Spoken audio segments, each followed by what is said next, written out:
Gayle King and Blue Origin's all-women crew return after historic space launch. Blue Origin's first all-women flight crew blasted off Monday on a journey 62 miles above Earth's surface to the Kármán line, the internationally recognized boundary of space. The NS-31 mission marked the 11th human flight of Jeff Bezos' New Shepard program. "I can't even believe what I saw," marveled CBS Mornings co-host Gayle King after returning from the roughly 10-minute journey. She joined pop superstar Katy Perry, journalist and philanthropist Lauren Sánchez, film producer Kerianne Flynn, former NASA rocket scientist Aisha Bowe, and civil rights activist Amanda Nguyen on Blue Origin's historic trip to space. Bowe is the first Bahamian and Nguyen, the first Vietnamese and Southeast Asian woman in space. They joined a small group of 52 prior passengers with the New Shepard program who have made the quick trip to space. This is the first all-women crew to lift off in nearly 6 decades, following Soviet cosmonaut Valentina Tereshkova's solo spaceflight, Blue Origin said. Blue Origin's first all-women crew blasts off. The all-women Blue Origin flight crew lifted off on time Monday morning, around 9:30 a.m. ET.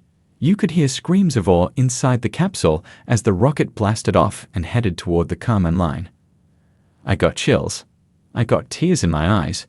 The enormous burst of sound, described CBS Mornings featured host Vladimir Duthiers as he watched the rocket disappear into the sky, later saying he could hear King marvel, "Oh, look at that," from inside the rocket. At the apex of the mission, the passengers were in microgravity, meaning they experienced weightlessness. They unbuckled and floated in the capsule for about 4 minutes before returning to their seats.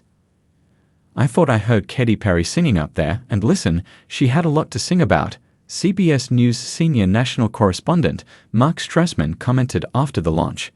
King later confirmed Perry sang Louis Armstrong's "What a Wonderful World." The booster then made its way back to Earth, landing upright about 2 miles from the launch pad as the capsule successfully landed back on the ground. Crew members returned to Earth. After a brief safety check, the hatch was opened and each of the astronauts were allowed to exit the capsule one by one. Sánchez was the first to walk through the doors, hugging fiancé Bezos. Perry was the next to exit, pointing at the sky with a smile on her face before kissing the ground. Nguyen then popped out, pumped her fists, and cheered with the crowd on the ground. Bowe followed closely behind, also raising her arms. King then walked down the stairs. "I just have to have a moment with the ground, to appreciate the ground for just a second," said King as she got on her knees and kissed the ground before commenting that was amazing. Flynn was the final crew member to exit, chanting, "I went to space." "I'm so proud of you," Bezos said as he gave Flynn a hug. Gayle King describes space journey. Jumping up and down after the journey to space, King said she wouldn't call it a ride, but a bona fide freaking flight. She said that she's proud of herself for overcoming her fear of flying. King described the Kármán line as being oddly quiet and peaceful. "You look down at the planet and you think, that's where we came from. To me, it's such a reminder about how we need to do better, be better," said King, adding that she'll never, ever, ever forget it. Though they all trained for it, King said microgravity was very difficult, particularly when you had to get back into your seat and strap in to make the trip back down. "I looked like a freaking moose getting in the chair," King joked. "It was like, just let me get in the chair. Let me get the seatbelt on." But Perry quickly soothed her panic by singing "What a Wonderful World."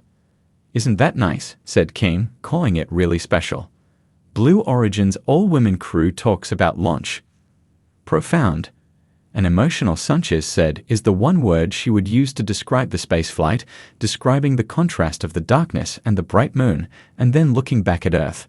"You look back at Earth, and it's this beautiful jewel." It was quiet. It felt like it was breathing. It was so alive, she said during a news conference the crew held about 3 hours after the launch. A video showed the 6 crew members floating inside the capsule, gathering together and saying, "Take up space." They each moved to their large windows and took in the breathtaking scene while holding up personal items they brought with them. Perry held up a daisy, a tribute to her 4-year-old daughter Daisy. "Flowers for me, I believe, are like God's laughter and God's smile. I brought a daisy because I have so much love for my daughter Daisy, and I have so much love for Mother Earth, and I believe you can see the beauty in the Mother Earth in a single resilient daisy, Perry explained.